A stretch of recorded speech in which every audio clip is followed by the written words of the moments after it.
Hello बच्चों, आप लोगों को फिर से स्वागत है आप लोगों का ब्यूटीफुल सा channel Lucifer universe of physics. आज हम लोग बात करेंगे स्प्रिंग कांस्टेंट और फोर्स कांस्टेंट के बारे में। तो आप लोगों ने स्प्रिंग के बारे में तो सुना होगा, देखा होगा। कई तरह के स्प्रिंग होते हैं, छोटे बड़ा कोई भी तरह का स्प्रिंग हो सकता है। जैसे कि हम लोग पेन पे यूज़ करते हैं, बहुत ही छोटा स्प्रिंग। फिर हम लोग वॉच पे भी यूज़ करते हैं स्प्रिंग। फिर बाइक में भी यूज़ होता है और गाड़ी में भी यूज़ होता है हम लोगों का स्प्रिंग।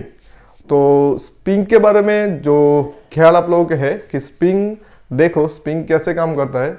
जब हम लोग कोई भी फोर्स अप्लाई करके स्प्रिंग को स्ट्रेस या कंप्रेस करने की कोशिश करते हैं तो स्प्रिंग हम लोगों को एक उल्टा ऑपोजिट फोर्स अप्लाई करते हैं। ठीक है, ये ऑपोजिट फोर्स आता है हम लोग का Newton's third law of motion से।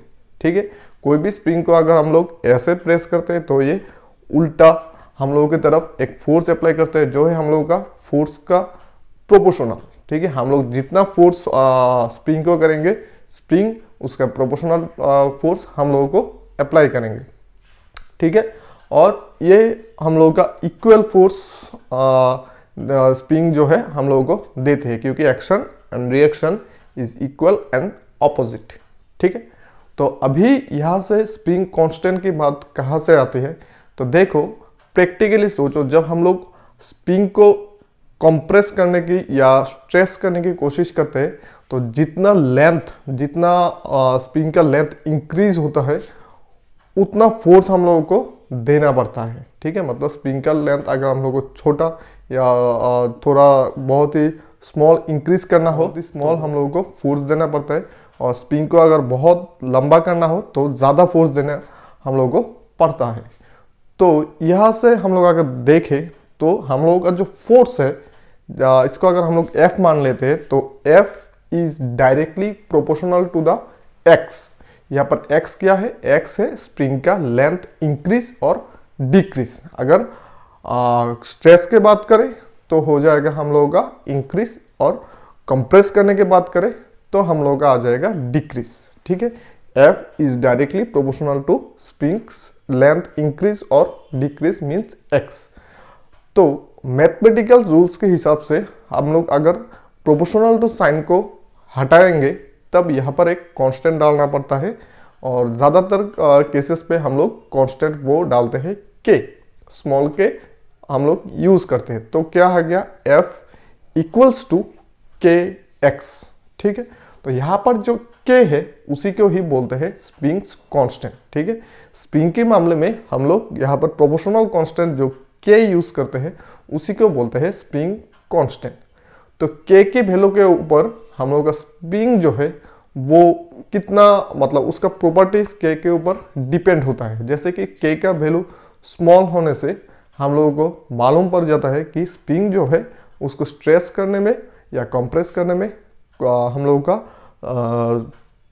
कंपैरेटिवली लिटिल फोर्स या कम फोर्स अप्लाई करना पड़ेगा। K का वैल्यू लार्ज होने से मतलब स्प्रिंग बहुत ही मजबूत है, इसको कंप्रेस या स्ट्रेस करने में हम लोगों को बहुत ज़्यादा फोर्स यूज़ करना पड़ेगा। तो ज़्यादातर केसेस में हम लोग पेन पे जो या वॉच पे जो स्प्रिंग यूज़ करते हैं उसका K का वैल्यू बहुत ही कम होता है, और गाड़ी पे या बाइक पे सस्पेंशन जो स्प्रिंग यूज़ होता है, या फिर ट्रेन पे देख सकते हो आप लोग, ट्रेन का जो चक्का होता है उसके साथ स्प्रिंग होता है बहुत ही मजबूत और बहुत ही मोटा वाला, तो उसका K का वैल्यू बहुत बहुत बहुत ही लार्ज होता है। ठीक है, इसका मतलब है K का वैल्यू लार्ज होने से हम लोग को इसको कंप्रेस या स्ट्रेस करने के लिए ज़्यादा फोर्स देना पड़ता है, और K का वैल्यू कम होने से हम लोगों को उसका कंप्रेस स्ट्रेस करने में बहुत ही कम फोर्स देना पड़ता है। ठीक है, तो ये होता है हम लोगों का स्प्रिंग कांस्टेंट और फोर्स कांस्टेंट।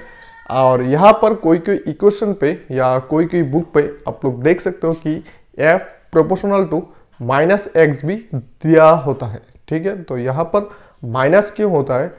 जैसे कि मैंने बोला है कि हम लोग जितना फोर्स अप्लाई करते हैं उतना फोर्स है स्प्रिंग का जो कंप्रेस और एक्सप्रेस होने का डिस्टेंस या फिर लेंथ x उसके साथ प्रोपोर्शनल। अगर हम लोग इसको ऑपोजिट या अल्टरनेटिव मेथड से बोले कि स्प्रिंग का जो फोर्स है, हम लोग जितना फोर्स अप्लाई करते हैं स्प्रिंग भी हम लोगों को उतना फोर्स अप्लाई करते हैं, तो स्प्रिंग का फोर्स को बोलते हैं रिस्टोरिंग फोर्स। तो उस रिस्टोरिंग फोर्स को अगर हम लोग बात करें तो रिस्टोरिंग फोर्स को अगर हम लोग F मान लेते हैं तो F प्रोपोर्शनल टू -x, क्योंकि स्प्रिंग जिस तरफ फोर्स अप्लाई करेगा उसका ऑपोजिट डायरेक्शन पे हम लोग डिस्प्लेसमेंट या उसका लेंथ को इंक्रीज करेंगे। जैसे कि अगर मान लो हम लोग स्प्रिंग को ऐसे खींचते हैं तो स्प्रिंग हम लोग को इस डायरेक्शन पे फोर्स अप्लाई करेगा। अगर हम लोग इस डायरेक्शन पे फोर्स अप्लाई करेंगे, स्प्रिंग हम लोग को इस डायरेक्शन पे फोर्स अप्लाई करेगा, तो उसका लेंथ इंक्रीज होगा इस डायरेक्शन पे। तो F इस तरफ, X इस तरफ, इसलिए माइनस देना पड़ता है। ठीक है, तो रिस्टोरिंग फोर्स को लेकर अगर हम लोग डेफिनेशन या एक्सप्लेनेशन करेंगे तब हम लोग डालेंगे F प्रोपोर्शनल टू -x, और अगर हम लोग जो फोर्स अप्लाई करते हैं अगर उस फोर्स के हिसाब से हम लोग एक्सप्लेनेशन करेंगे तो F प्रोपोर्शनल टू x। ठीक है, तो वहां से प्रोपोर्शनल टू साइन टू हटाकर हम लोग K डाल देंगे और वही K होगा हम लोगों का स्प्रिंग कांस्टेंट या फोर्स कांस्टेंट।